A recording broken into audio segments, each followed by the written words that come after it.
Le 15 août 2025, Air Force One se dirigeait vers Anchorage, en Alaska, où Donald Trump devait rencontrer Vladimir Poutine. C'était le premier sommet entre les présidents américains et russes depuis le déclenchement de la guerre à grande échelle en Ukraine. Mais avant que Air Force One n'atterrisse et avant que Donald Trump ne serre la main de Vladimir Vladimirovitch Poutine, le président américain passa un appel auquel personne ne s'attendait.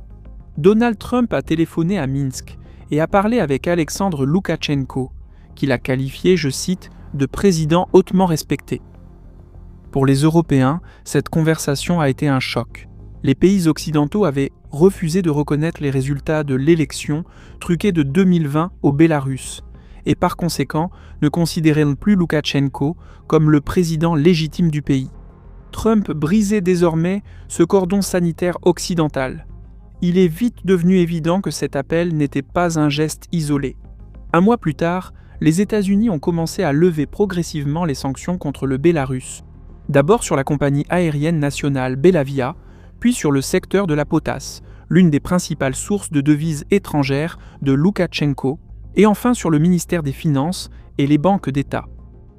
Trump a également nommé un envoyé spécial pour le Bélarus, John Cole, qui fait désormais régulièrement la navette entre Washington et Minsk, négociant la libération des prisonniers politiques des colonies pénitentiaires biélorusses. Ces efforts ont permis d'obtenir la libération de plusieurs détenus de premier plan, dont le lauréat du prix Nobel de la paix Alexeï Navalny et Andrei Potriobout, un militant de l'opposition issu de la minorité polonaise du Bélarus. Les derniers mois ont donc été extraordinairement intenses pour Alexandre Grigorievitch, l'ancien directeur de Sovkhoz qui dirige le Bélarus d'une main de fer depuis plus de 3 décennies. Au moment même où les États-Unis allègent les sanctions, la dépendance militaire du Bélarus envers la Russie est plus grande que jamais. Moscou utilise le territoire biélorusse comme base arrière pour sa guerre contre l'Ukraine, intégrant les systèmes militaires du pays et incorporant le Bélarus dans la stratégie nucléaire de la Russie. Dans le même temps, Kyiv avertit de plus en plus ouvertement que le soutien continu à l'agression russe pourrait déclencher des frappes ukrainiennes contre des cibles du côté biélorusse de la frontière. Loukachenko se retrouve ainsi pris entre les exigences russes, les menaces ukrainiennes et une ouverture inattendue des États-Unis. La situation autour de la Biélorussie soulève de nombreuses questions. Avant tout, que cherche réellement à accomplir l'administration Trump ? Veut-on soustraire la Biélorussie à l'emprise de Vladimir Poutine ou les ambitions de Washington sont-elles plus modestes ? Quelle est la position d'Alexandre Loukachenko aujourd'hui ? Est-il encore un acteur indépendant ou a-t-il déjà été réduit au rôle d'un gouverneur qui ne fait qu'exécuter les ordres de Moscou ? Ce sont là les questions, parmi tant d'autres, auxquelles nous allons tenter de répondre dans l'épisode d'aujourd'hui.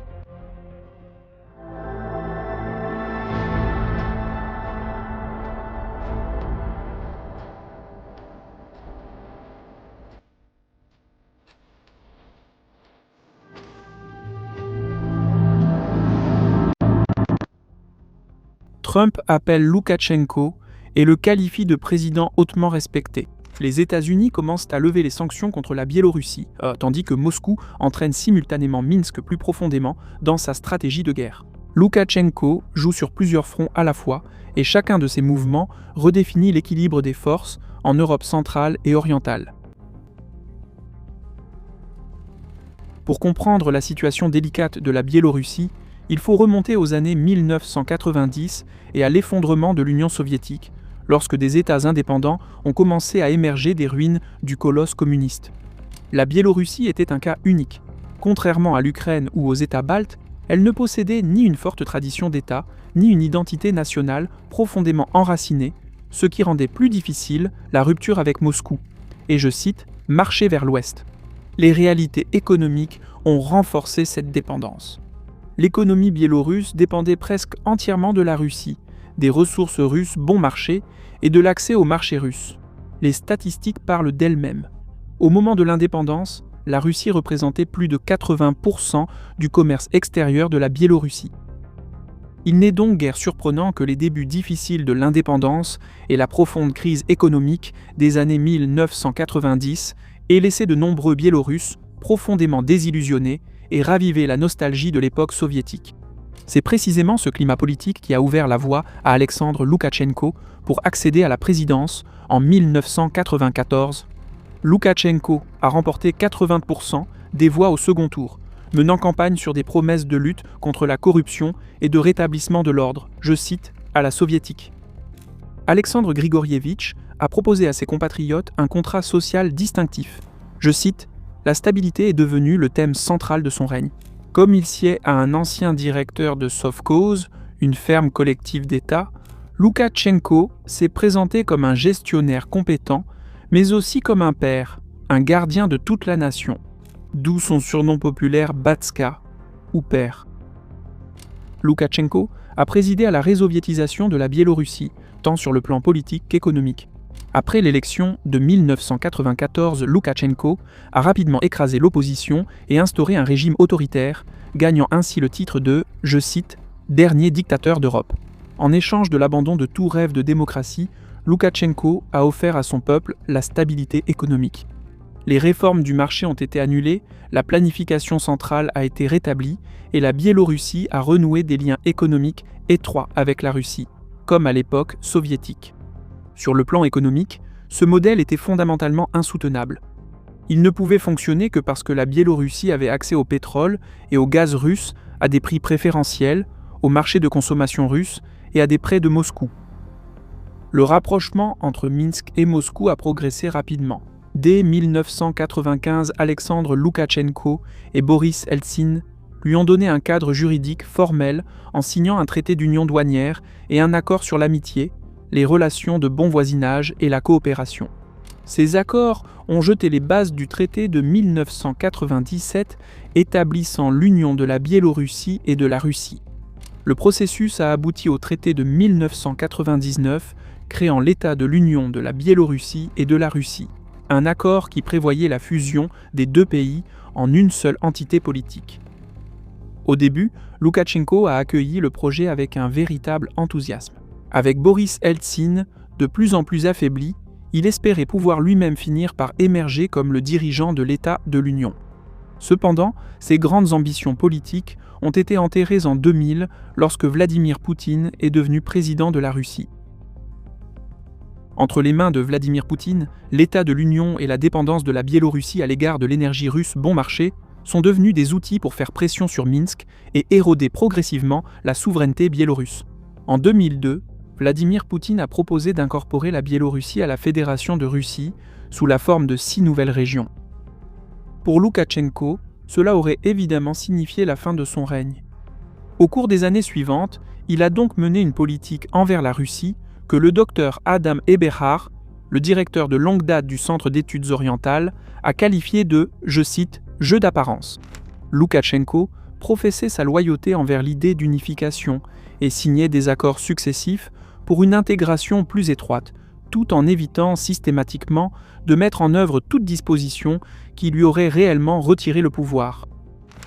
Point essentiel, Loukachenko n'a jamais défié Poutine ni remis en cause sa position de client vis-à-vis de la Russie. Cependant, en même temps, il a tenté de résister aux tentatives de Moscou de placer la Biélorussie sous son contrôle total. Dans ce jeu d'apparence, Loukachenko a habilement utilisé la carte occidentale. Chaque fois que les relations avec Moscou se détérioraient, Minsk améliorait ses liens avec l'Union européenne et les États-Unis et libérait des prisonniers politiques, obtenant en retour un allègement des sanctions occidentales. De cette manière, Loukachenko montrait à Poutine qu'il avait d'autres partenaires et qu'il ne se laissait pas intimider par la pression russe. Minsk s'est également délibérément distancé de certaines des décisions les plus controversées de Moscou.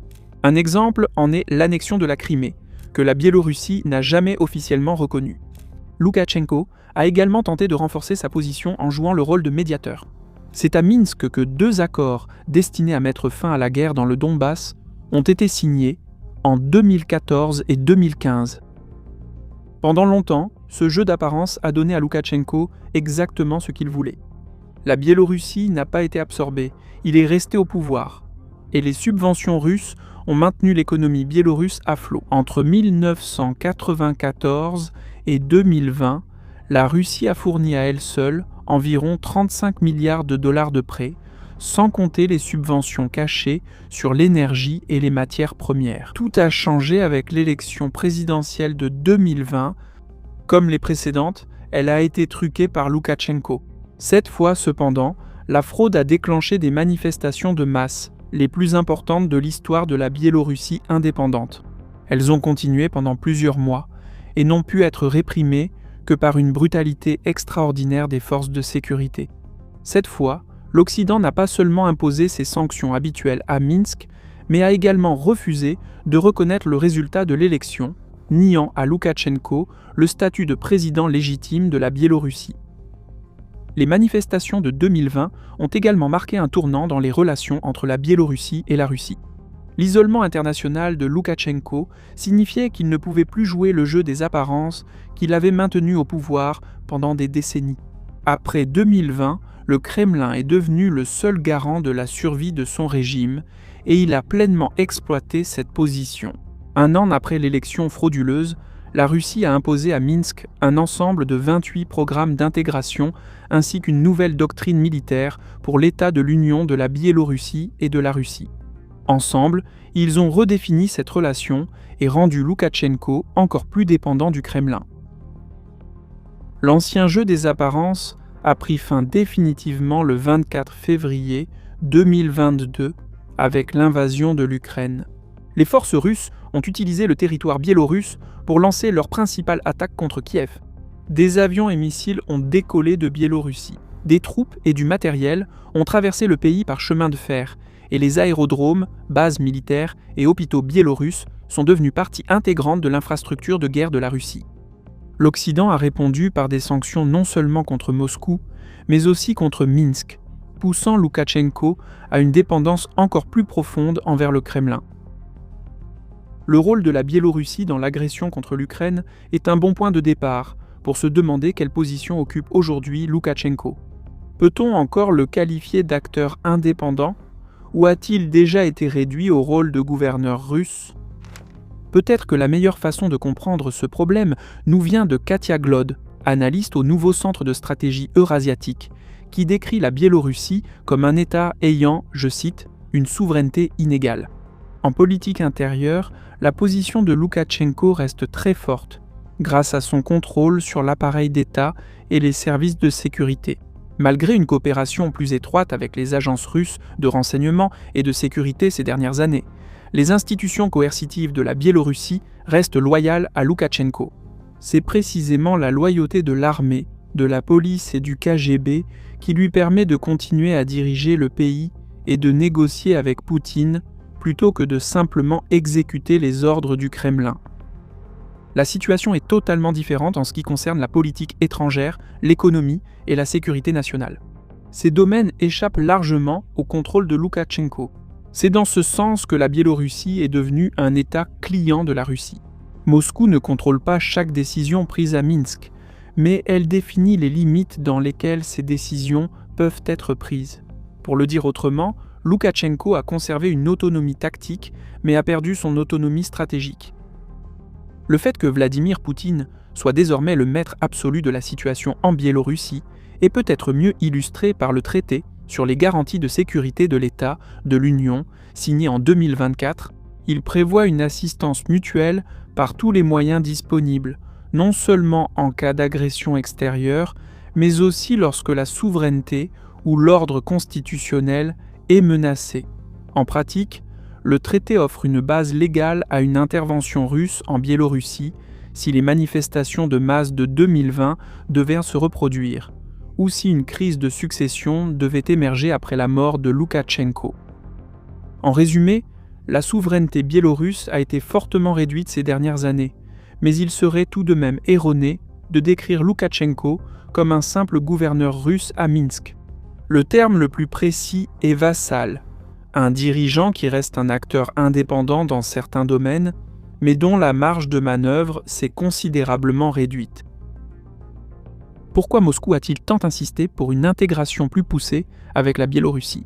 Est-ce simplement l'obsession de Vladimir Poutine de reconstruire l'Union soviétique ou y a-t-il autre chose ? La Biélorussie compte pour la Russie avant tout à cause de la géographie. Son territoire protège ce qu'on appelle la porte de Smolensk, le corridor entre les parties supérieures des rivières d'Ogava et Dniepr, qui offre la route la plus directe vers Moscou. Le contrôle de la Biélorussie repousse toute ligne de front potentielle de plusieurs centaines de kilomètres vers l'ouest. Mais ce n'est qu'une partie de l'équation. La Biélorussie est également décrite comme, je cite, « un balcon depuis lequel la Russie peut projeter sa puissance à travers le théâtre européen ». Cela donne à Moscou des positions avancées face à la Pologne, à la Lituanie et à la Lettonie. En temps de guerre, les forces russes pourraient avancer depuis la Biélorussie et la région de Kaliningrad vers le corridor de Suwałki, long d'environ 65 km, qui constitue la seule connexion terrestre des États baltes avec le reste de l'OTAN. La Biélorussie offre également une position favorable pour une avancée vers Moscou. Et comme les dernières années l'ont montré, son territoire peut être utilisé pour attaquer l'Ukraine. La frontière entre la Biélorussie et l'Ukraine s'étend sur environ 1084 km, tandis que Kyiv se trouve à peine à 100 km de celle-ci. Dans le même temps, les vastes marais de Pinsk limitent fortement le nombre de routes d'invasion viables. La géographie particulière de la Polésie, y compris les marais de Minsk, a joué un rôle important dans l'échec de la tentative de la Russie de s'emparer de la capitale ukrainienne lors des premiers jours de la guerre. La Biélorussie est précieuse pour le Kremlin, non seulement comme corridor pour les troupes russes, mais aussi comme base arrière opérationnelle. Les routes, dépôts, installations de réparation, hôpitaux et aérodromes biélorusses ont soutenu les unités combattant près de Kyiv et de Tchernihiv. Les aérodromes de Homel, Jabrovka, Machulichi, Baranovichi et de la région de Mozyr ont été utilisés pour des opérations aériennes, des frappes de missiles, des réparations et du transport.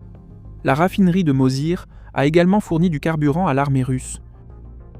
Même après la défaite de la Russie près de Kyiv et le retrait de ses forces du nord de l'Ukraine, le territoire biélorusse a continué de jouer un rôle important dans la guerre en tant que base d'entraînement, de maintenance et industrielle. Des soldats russes se sont entraînés sur des sites d'entraînement russes, tandis que des usines locales fabriquent et réparent du matériel pour la machine de guerre russe. Selon les estimations du groupe d'opposition Belpol, au début de 2025 au moins, 287 entreprises publiques biélorusses étaient impliquées dans la production d'armes, de munitions ou de composants pour la Russie. Les raffineries biélorusses servent également de réserve de carburant pour la Russie européenne chaque fois que des frappes ukrainiennes perturbent les installations russes.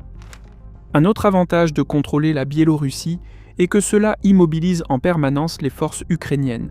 Bien que, comme déjà mentionné, il existe peu de bonnes routes pour lancer une attaque à travers la frontière biélorusse ukrainienne, le simple fait que la frontière s'étende sur plus de 1000 km signifie que chaque concentration de troupes, exercice militaire ou déclaration alarmiste d'Alexandre Loukachenko, les forces doivent maintenir la reconnaissance, les moyens, les fortifications, les défenses aériennes et les réserves dans le nord, des forces qui pourraient autrement être déployées dans le Donbass.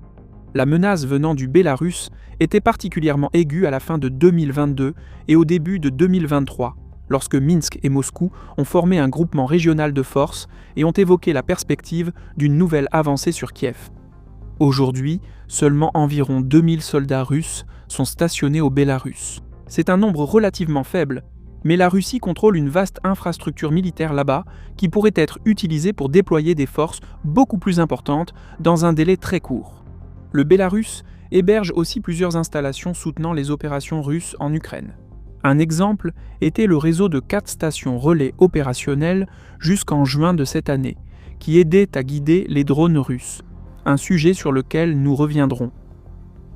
Le symbole le plus clair de la présence militaire croissante de la Russie au Bélarus est l'intégration du territoire bélarusse dans le système de dissuasion nucléaire de Moscou.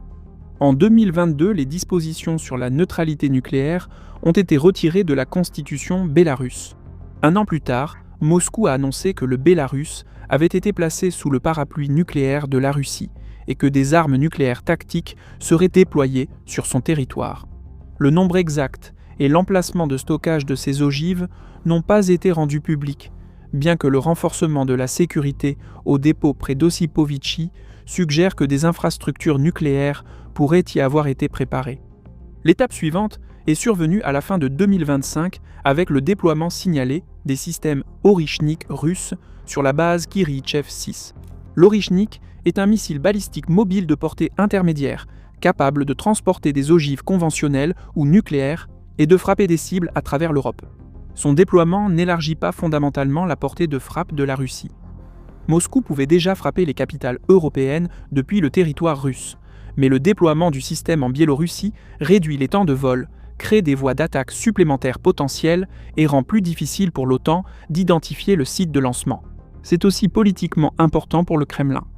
La présence d'infrastructures stratégiques donne à la Russie une justification supplémentaire pour maintenir une présence militaire permanente en Biélorussie et intervenir en cas de crise de succession.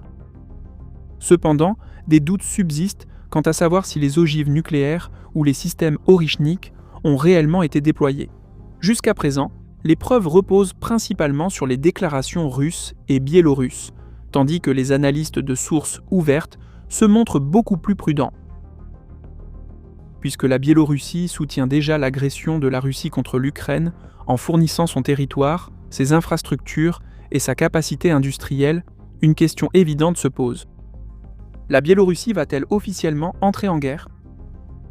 Le déploiement officiel des troupes biélorusses en Ukraine reste peu probable, bien que Minsk soit désormais mieux préparée institutionnellement pour une telle étape qu'elle ne l'était en février 2022. Les forces armées biélorusses comptent actuellement environ 48 000 militaires en service actif, tandis que la réserve de mobilisation nominale s'élève à 290 000 hommes, selon les données compilées par le National Anti-Crisis Management de l'opposition. Le nombre de soldats sous contrat a augmenté d'environ 50% depuis 2022. La Biélorussie a introduit des convocations par SMS, a élargi ses forces de défense territoriale, a commencé à établir un commandement opérationnel sud et a intensifié la formation des réservistes. L'armée a également reçu des systèmes de défense aérienne S-400, des missiles Iskander-M et des chasseurs Su-30 supplémentaires, tandis que les brigades mécanisées créent des compagnies spécialisées de drones d'attaque. Cependant, derrière ces chiffres se cachent de sérieuses limites.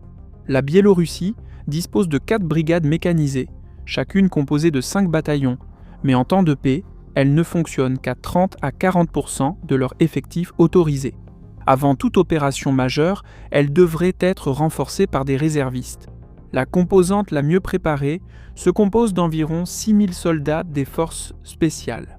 La 37e brigade d'assaut aérien, actuellement en cours de formation dans la région de Homel, devrait compter environ 2 000 hommes, mais son infrastructure est encore incomplète. L'armée a appris à utiliser des drones, la guerre électronique et de petits groupes d'assaut, mais elle manque d'expérience au combat et de la capacité à mener des frappes indépendantes à longue portée. Si les forces biélorusses entraient en guerre, elles devraient opérer au sein de formations russes plus importantes. Cela exigerait à son tour que Moscou déploie des milliers de soldats russes en Biélorussie, ce que le Kremlin ne peut tout simplement pas se permettre pour le moment. De plus, depuis 2022, l'Ukraine a fortement miné et fortifié un terrain qui était déjà extrêmement difficile à traverser, ce qui sape encore davantage la logique militaire d'une offensive biélorusse. Le calcul politique est tout aussi important pour Loukachenko. Les sondages indépendants montrent que 85% des Biélorusses s'opposent à l'envoi de l'armée en Ukraine, tandis que plus de la moitié critiquent même les attaques de missiles et de drones russes lancées depuis le territoire biélorusse. La répression a réduit la probabilité de manifestations de masse, mais la mobilisation et les pertes sur le champ de bataille pourraient entraîner l'insoumission, des refus d'obéir aux ordres et des fractures au sein de l'appareil sécuritaire. Loukachenko fera donc tout son possible pour saboter toute tentative d'impliquer directement la Biélorussie dans la guerre. Surtout maintenant, car Kiev dispose d'une capacité crédible de riposte. Les forces de système sans pilote de l'Ukraine auraient identifié 500 cibles potentielles en Biélorussie, y compris des aérodromes, des dépôts, des usines d'armement, des installations militaires russes ainsi que les raffineries de Mozyr et de Novopolotsk. Une entrée formelle dans la guerre transformerait donc l'arrière auparavant sûr de la Russie en une zone cible pour les frappes ukrainiennes, tout en obligeant Moscou à détourner des systèmes de défense aérienne déjà rares pour la protéger. Ce changement dans les calculs de l'Ukraine se reflète aussi dans son approche de l'opposition biélorusse. Jusqu'à la fin de 2025, Kyiv a gardé Sviatlana Tsikhanouska à distance. Elle considérait les contacts avec les structures d'exilés biélorusses comme ayant une valeur pratique limitée et en même temps comme une provocation potentielle envers Loukachenko, que l'Ukraine tentait encore de dissuader de s'impliquer davantage dans la guerre. Le 25 janvier 2026 cependant, Zelensky a rencontré officiellement Sviatlana Tsikhanouska pour la première fois à Vilnius, à l'initiative de l'Ukraine, puis l'a reçue à Kyiv. Il a également annoncé la nomination d'un représentant spécial pour les forces démocratiques biélorusses. Au cours des mois suivants, l'Ukraine a imposé 2 séries de sanctions à Loukachenko et à son entourage, tandis que le ministre des Affaires étrangères, Andriy Sybiha, a annoncé la création d'une politique distincte et systématique à l'égard de la Biélorussie. Ce changement montre que Kyiv ne fonde plus ses actions sur la bonne volonté de Loukachenko. De toute façon, la Biélorussie sert déjà de base arrière à la Russie. Kyiv semble avoir conclu que l'entrée formelle de la Biélorussie dans la guerre pourrait paradoxalement bénéficier à l'Ukraine en ouvrant des cibles russes sur le territoire biélorusse aux frappes ukrainiennes. Le rapprochement avec Tikhanovskaya est aussi une réponse à la rupture entre Washington et Minsk.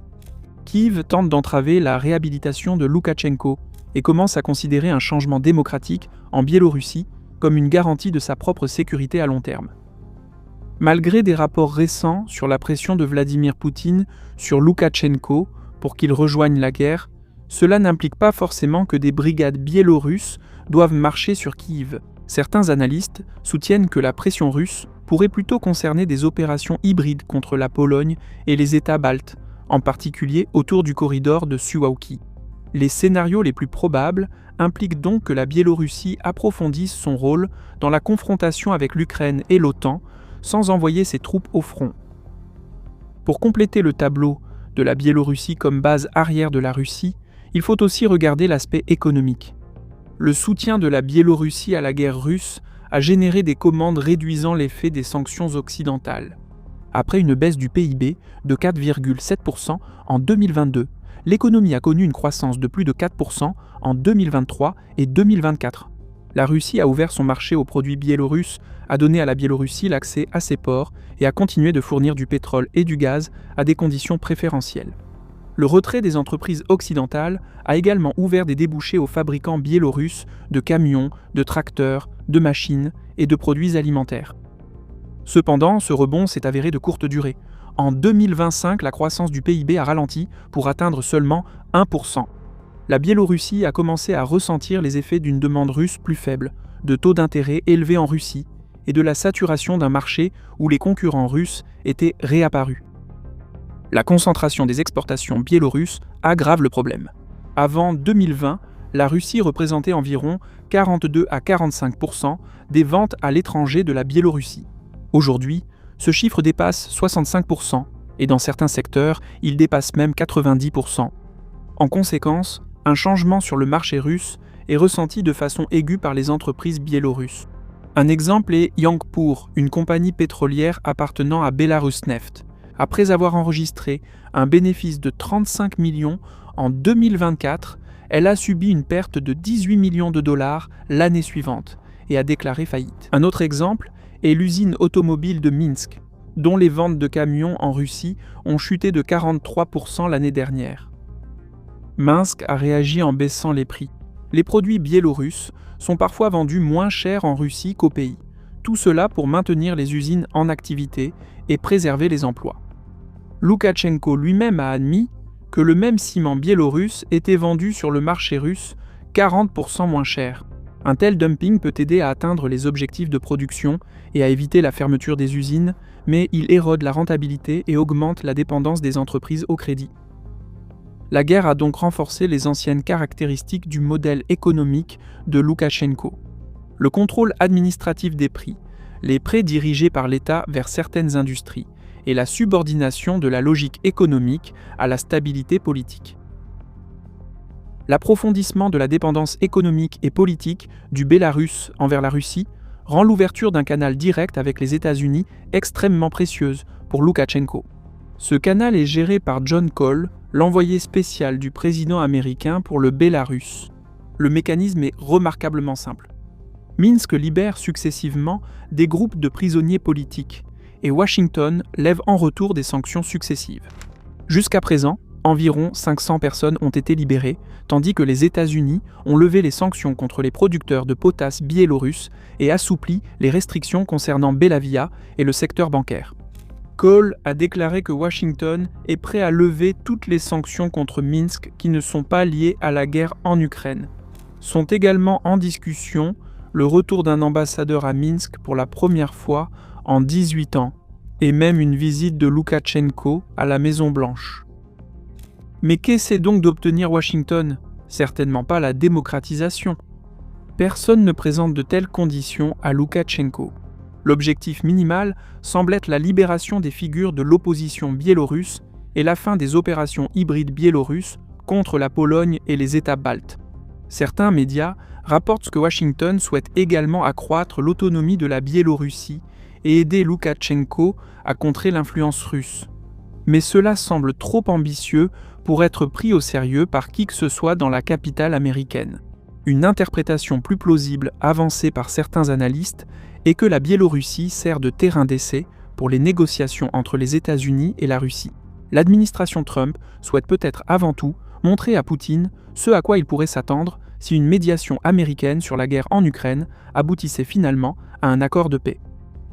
Il convient de noter que le canal américain fonctionne avec l'approbation explicite du Kremlin, et Loukachenko informe régulièrement Poutine du déroulement de ces discussions avec les États-Unis.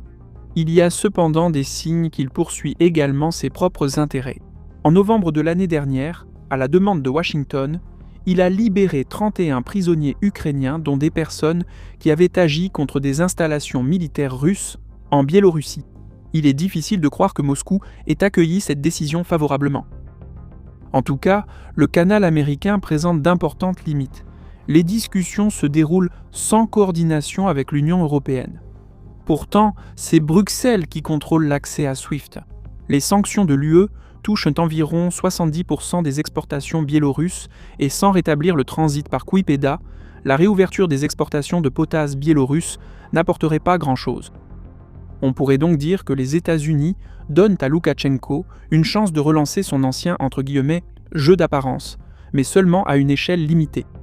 La marge de manœuvre de Batchka est incomparablement plus réduite qu'elle ne l'était avant 2020. Les contacts avec Trump peuvent améliorer sa position de négociation, mais ils ne fournissent pas d'alternative au marché russe ni au système de sécurité de la Russie. Cela nous amène à la dernière question de l'épisode d'aujourd'hui. Quel avenir attend la Biélorussie et Loukachenko lui-même ? L'annexion russe est-elle réellement une possibilité réaliste ? Bien que l'absorption formelle de la Biélorussie ne puisse pas être exclue, Moscou en a peu besoin aujourd'hui. La Russie utilise déjà librement le territoire biélorusse comme base arrière opérationnelle, tandis que Minsk reste politiquement et économiquement dépendante de Moscou.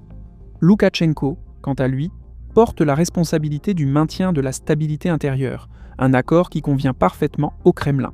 Dans les conditions actuelles, une annexion entraînerait des coûts sans avantage significatif.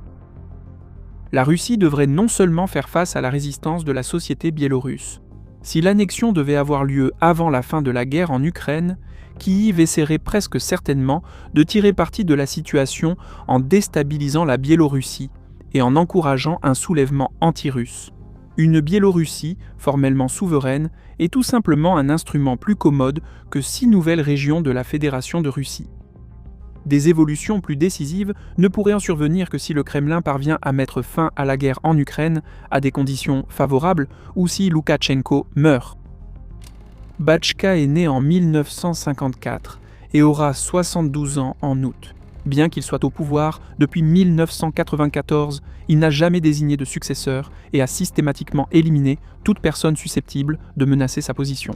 Loukachenko a récemment renforcé l'Assemblée populaire pan-bélarusse, mais il semble la préparer moins pour une crise de succession après sa mort que comme une institution à travers laquelle il pourrait continuer à gouverner dans l'ombre s'il choisissait de ne pas briguer un nouveau mandat présidentiel.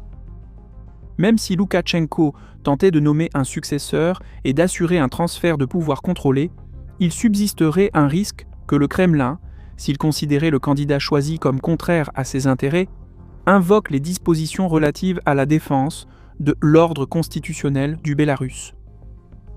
S'agissant de la question de la succession, il vaut la peine de se rappeler que Poutine lui-même a 2 ans de plus que Loukachenko.